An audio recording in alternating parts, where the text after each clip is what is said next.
we are going to walk through a really brief overview of Acre. If you haven't already heard of us, this will be a little bit quick, but that's okay. We have other resources we can share with you if you want kind of the full background. And I would encourage you at any point to ask questions in the Q&A feature on Zoom, and I'll either address them as we're going through here or at the end. But the real focus today is on this scenario of Acre for entrepreneurs, Acre for people who are small business owners or self-employed or who are 1099 contractors. We have found since we started the company about 4 years ago that this has been a really huge and largely underserved population when it comes to home ownership, just because they face different needs, different obstacles in that path. To give you the quick Acre overview, so we started this company in 2021. The key takeaway here really is this is a pretty amazing team that I've been able to be a part of such impressive people. But the other thing about it is like we're also fairly normal in the sense that across these four families, we have 13 children. We deal with all the sort of normal stuff folks deal with when it comes to finding a home and trying to find a good situation for your kids and schools and all the other things that pull on us. And so for us, we were really, really interested in creating something that would serve the modern American family, something that was addressing needs for folks as they're trying to make some of those enormous decisions, perhaps one of the biggest decisions you have to make at any given point. Where are you going to live? And how are you going to get into that home? So what we created is a pretty unique product. It's meant to bring sort of the best of both worlds between a traditional purchase, usually with a mortgage, and really renting in the sense that, when it comes to having flexibility to be able to move when life requires you to move, renting is often the only way to do that, and is why so many people choose it, even when they're really qualified and could buy. The basic product is a lease option structure. It allows people to go pick a home, usually with their chosen realtor, their chosen broker. We actually then partner with that client to purchase that home. We'll buy it in cash on their behalf. They get into the home without having to pay a bunch of transaction costs or take on all that process headache, and they get to share in that home's appreciation while they live there. Um, the core of it for us is what we call the Acre Value Share. It's 5% of the home's purchase price up front. That's their contribution. That's our mutual clients' cash to close, so to speak, to get into the home. But that's it. And it goes toward the home. And that's what unlocks these various benefits of Acre, that they're a cash buyer. They're not going to pay any other transaction fees. That's on us, not on them. They get to share in a home's appreciation and actually save monthly versus what a comparable mortgage would be on a monthly all-in payment. And we cover the major systems of the home when it comes to maintenance. So they're not going to be stuck with a big multi-thousand-dollar expense they weren't expecting. Now, really quickly, an overview of who this is for, who this is not for. This is for really any of your qualified buyers. It's a lease with appreciation. We are going to put folks through an approval process. They need a 660 or above on credit. So not for folks who are looking for some kind of like bridge loan or rent own program, or who might have credit issues or be making use of like down payment assistance, government programs like that. It's a standalone solution for folks' primary residence. So not your flippers, not your investor types who are looking to build out a rental portfolio. It's for folks' primary residence. But again, it's for such a wide swath of potential clients that you might have, not limited to first-time home buyers or anything like that. We're going to, of course, specifically talk about the self-employed, the small business owner, the 1099 contractor. Broadly speaking, this is a category of people that sometimes in the lending world, people refer to as the non-traditional income types. So I have this graph here. It's a little bit of an eye chart. And I think the key point here is that there's a huge portion of the American workforce, a growing portion by many measures, that has this sort of non-permanent work. It's gig or contract works, freelance, it's self-employed work. Um, Let me just break it down. 59 million people. That probably undercounts the number of people we're talking about here who might have permanent work, but it's in a business they own or a small business they're a part of. And these folks are going to have different needs and different challenges when it comes to buying a home. And often a mortgage is not a great solution for them. And they're looking for something else. And I'll walk through what some of those challenges might be when you're in that scenario.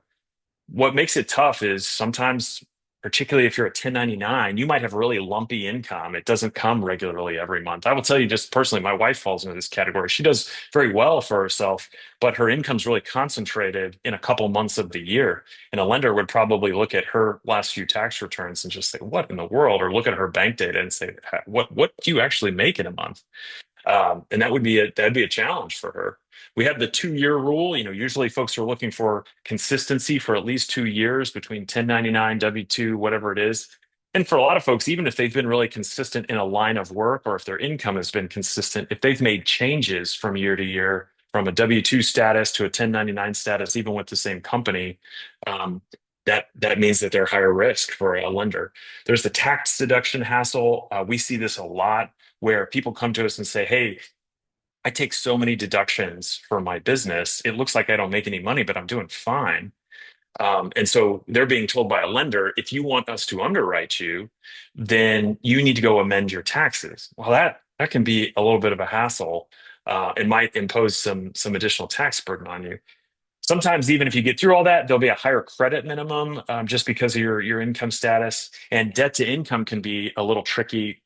Even if you're not a homeowner, if you've taken out any debt for your business, sometimes that gets counted. And so that will affect what you get. So it's a tough process, and the reward isn't always great. You might get reduced purchasing power. You might get a higher mortgage rate than the prime rate, even if you're credit qualified. You might have a higher down payment requirement. So you thought hopefully you could only put down 10% or something like that. But the bank says, "Hey, listen, given what's going on with your income, you're going to have to put 20% or more." We've seen more in some cases. Mentioned that you might have to amend your taxes. There are all kinds of things associated with that. And this last one, taking on all the risk. Not everybody wants to take the risk in their home of having a big slug of debt and being responsible for everything in the home. They're taking enough risk in their business. And while they really want a great home and want to be able to make it theirs, um, there's still that risk, that you're taking on when you do that. So what do people do? Well, most people wait. They wait until they can get over one or more of those obstacles that I referenced before. But waiting has a cost. It's not just the cost of your unfulfilled preferences there of not being able to get the home, but there are real costs. The first one is that homes get more expensive while they wait. uh, we're still in a market where even though it's flattened out a little bit and we're seeing homes sit longer, by and large, homes are still appreciating in value and are projected to. So they're just going to get more expensive, even if rates come down. Um, and for you all as real estate professionals, there's a pretty big cost, which is that while your clients are waiting, you are getting paid a grand total of $0.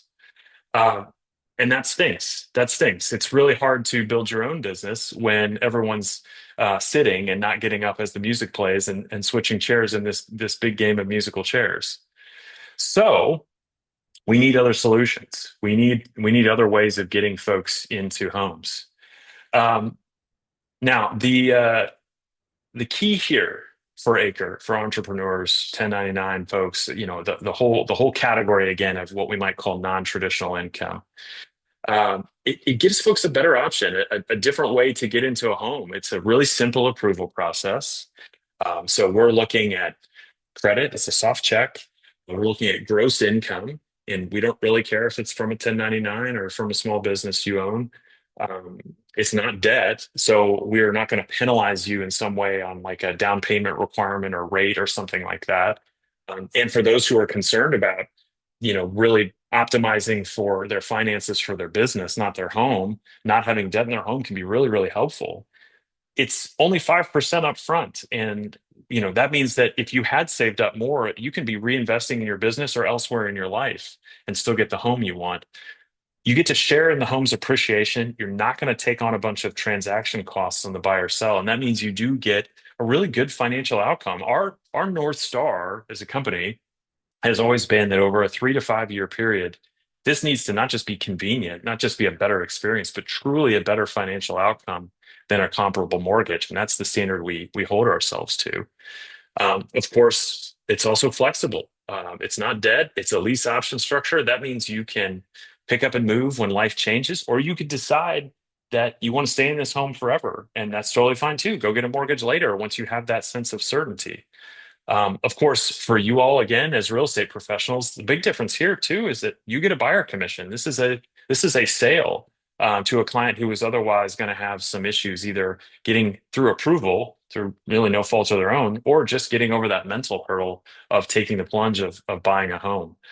So hopefully, this becomes a way for you to activate more buyers and get folks off the sidelines, regardless of the market conditions. Um, I'm going to talk a little bit about some client profiles, like real clients that Acres worked with in their real homes. So, first up, the Smith family. So, this is their real home, not their real name. Uh, Maybe I'll just pause here and say a lot of times when I'm talking to real estate professionals, particularly those who have been around the block a few times, when they hear me say the words lease option, this is not the home that they were picturing, right? They were not picturing this home in this location at this price point. They were thinking something totally different. But this is who we're working with and buying these lovely homes in great locations. In this case, it was with a realtor buying for herself. So been in the real estate business for a while, still a 1099, of course, and was thinking about the pain it was going to take for her to endure to get into this home. But the other part of it is she really wanted to purchase a rental property as well. So she's trying to diversify her income. Well, she can go take out a debt, a loan on the rental property, but use Acre for her primary residence. And the benefit there is she doesn't have two mortgages. She's not going to get penalized with the second mortgage, and it just leaves her options open, and allows her to do that while optimizing for school. She has school age children. She wanted to be in this home and this neighborhood, not just because it's a lovely home, but because she's trying to get into the right school district for her kids. And so this allowed her to do all of those things in a way that's really financially smart, financially advantageous.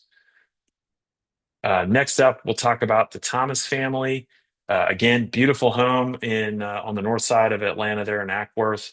Mr. Thomas is this is no kidding. He's a music producer, and I'm not using his real name. Not that you'd probably know who he is, but you probably know who some of his clients are. Uh, he is an experienced homeowner. He and his wife have bought and sold homes before.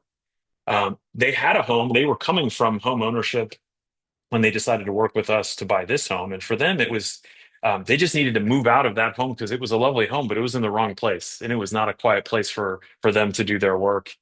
So they needed some peace and quiet, and they're not sure how long they want to be there. But if they do decide to be there to stay there forever, that's great. They can totally do that. They could go get a mortgage later. He'll have that stability to make that decision later. And hopefully at that point, he's doing it in a way that's really advantageous to him financially. I'll talk finally here about the Henderson family.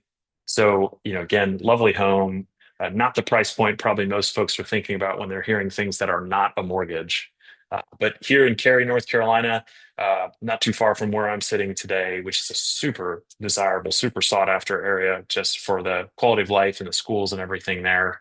The Hendersons were themselves successful small business owners, husband and wife team, each doing their own part of the business, but doing really well. Great credit, great income. Also experienced homeowners. And the story for them was they owned a home, they wanted to rent that home out. So you add that part, a rental. So you're going to get a second mortgage on an unstabilized rental over here. And you're a small business owner, that's going to be a painful process for them with a lender, and they did not want to do that. But importantly, the other part for them was they really wanted to take some of the resources they had set aside for a down payment, expecting they were going to have to put in a huge down payment with a lender, given all these specifics of their circumstance. And they were able to take that money that they didn't spend on the home, since they're only putting in 5% with us, and reinvest it in their business and make a much better return. Even as strong as real estate is in a community like Cary, there's no way they could get a 4x return, which is what these folks got by putting that money to work in their business, not in their home. So it was a very, very smart financial decision for them to do this. And truthfully, they wouldn't have done anything had their realtor not brought this to them. They would have just waited it out until some of their conditions changed or rates changed or something like that. So it would have been a deal deferred. Um, I'll just say, kind of in closing here for my part, what it looks like to make a referral. So, you know, by and large, there's a couple ways that we end up meeting clients in conjunction with our realtor friends. So the first thing is if you are talking to folks at the very front of their search, when you're doing that buyer consult, you can kind of treat us like you would your normal preferred lenders. You can say, hey, look, here's three lenders I trust. I would recommend talking to one or two of them so we can get you qualified. And you should also go talk to the folks at Acre so you know that that option is available to you as well and see what works best. It can be that simple. We also have folks who think about it later as they start to get to know their clients better and their needs and their situation and say, hey, I think it might be worth your time to talk to these folks at Acre. It might be a better way for you all to get into your home. But beyond that, we don't expect you to, sell Acre or anything like that. We also don't expect that after a webinar like this or a couple conversations with one of us on the team that you'll have the answers to all the questions that your clients might present to you. So you can always just introduce us by email or text message. We can pick up from there with you and find a time for all of us to get on a phone call or grab coffee or get on a Zoom together and make sure that it's a good fit for your clients. We always want to be the first to tell you and tell your clients if we think it's not going to be a good fit for them. We want it to be a good financial outcome. And if we don't feel like we can serve them well, we want to say so early on. But regardless of what happens, we're going to keep you in the loop with any interaction that we have with your clients. We will let you know what we've learned and what we think we should do next, and also stand by for your counsel. If you like what you've heard, you want to explore more, you can always reach out to us at the phone number or email address below. This QR code right here will take you to a little survey that essentially is a way to get some more resources that might be helpful, some flyers and some marketing material that you can use on social media or as you're doing your own newsletters or anything like that. But at this point, that's the spiel. We do feel like this is a great way to serve some of your people with, again, non-traditional income, people who might be small business owners, 1099 contractors or the like. And so I'll stand by for questions for as long as folks have questions to discuss.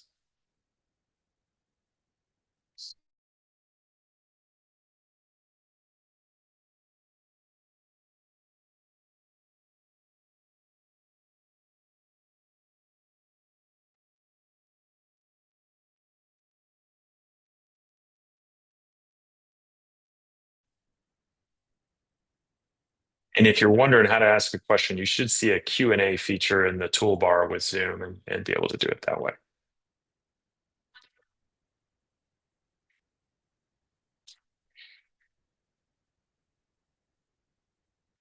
Okay, so there's a question, can this be used on new construction? Yes, it can be used on new construction. It's a great time to buy new construction because there are a lot of builders who are really, really hoping somebody will come buy their houses so they can get out from under them. We do find we can serve folks well in that way.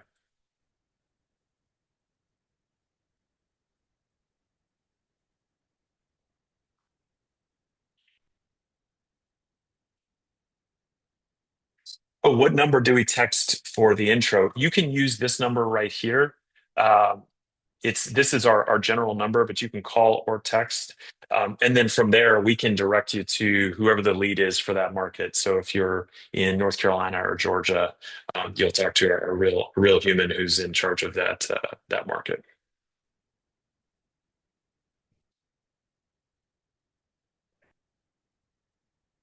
Yeah. So next question, we just reach out to you regarding a home and you decide if Acre wants to get involved. Yeah. So we do need to approve the home as well.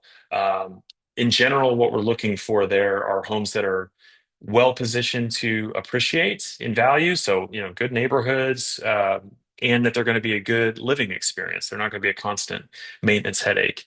You can see homes on our website that we've pre-screened, and those are not homes that we own. We don't buy a home until we have a client who wants to live in it.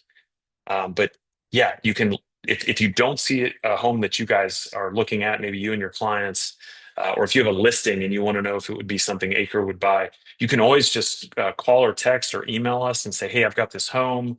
Can you let me know if you guys are interested in this one?" And we'll turn those around usually within a couple hours. And somebody else asked kind of on the homes for max and min price in general, we're looking 300 to 750.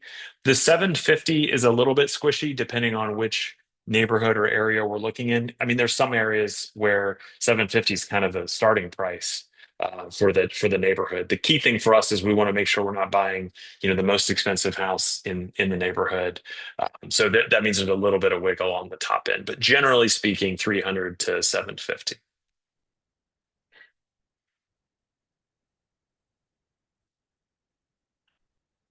Another question. So, what happens if our client wants to move in 3 years? Are they still my client?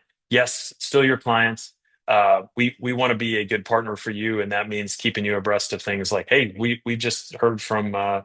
and Mrs. Smith that they're interested in moving. Thought you should know. Might be a good time to reach out. We've had folks who have worked with us multiple times by this point, meaning we bought one home with them.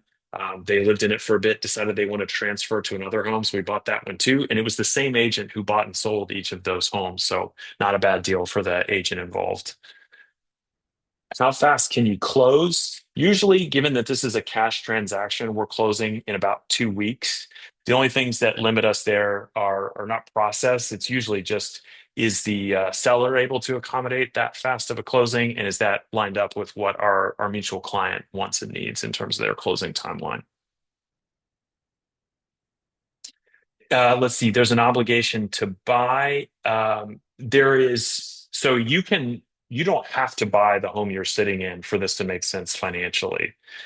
Meaning you get to share in that home's appreciation, whether you decide to go get a mortgage later or walk away. So let's say you live in the home for a few years' time and that home has gone up in value by $50,000. We get to split that. And you decide a few years in, guys, it's been real, but we need to move across town. We need more or less space, whatever the case is.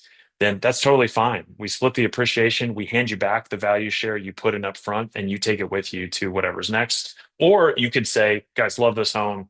We're in a spot now where we might just want to get a mortgage. That's fine too. You take that same value, the value share that you put in up front, and your appreciation share, and you get to put it toward that home or with whatever lender you choose.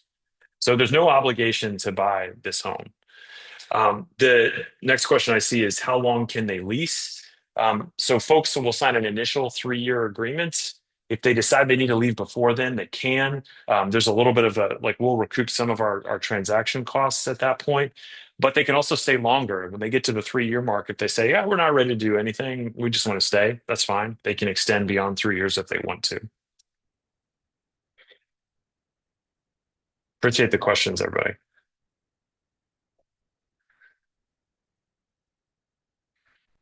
Another question. So down payment is covered through 5% and equity.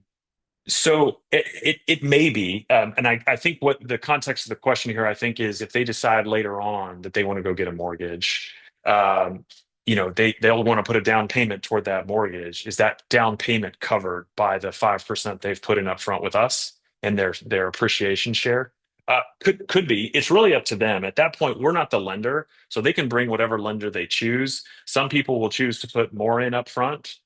Some people will choose to put exactly the value they got from this acre arrangement toward their home. Some will choose to put in less, and they'll essentially cash out some of their acre value even as they're getting a mortgage. It really is up to them.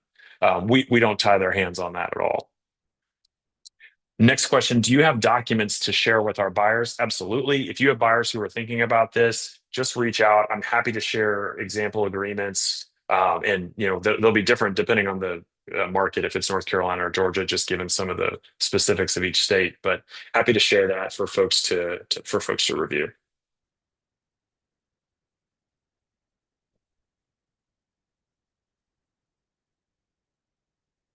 Any other questions?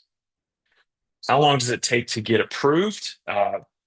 It can be within hours. I mean, we've had The fastest we ever had anyone go through the online process, like their portion of it, was about 4.5 minutes. It's very quick, particularly if they're doing it early on in their process when they're also looking at a mortgage and starting to get all that information together.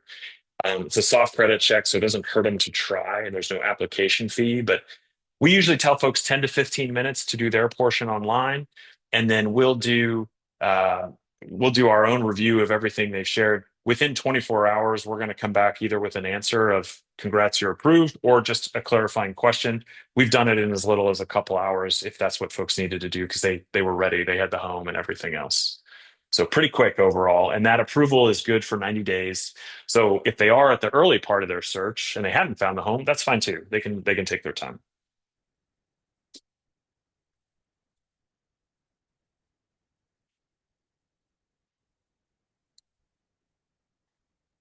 Any other questions? Experian. Yes, we use Experian for our credit checks. So we'll look for a 660 or above FICO with Experian.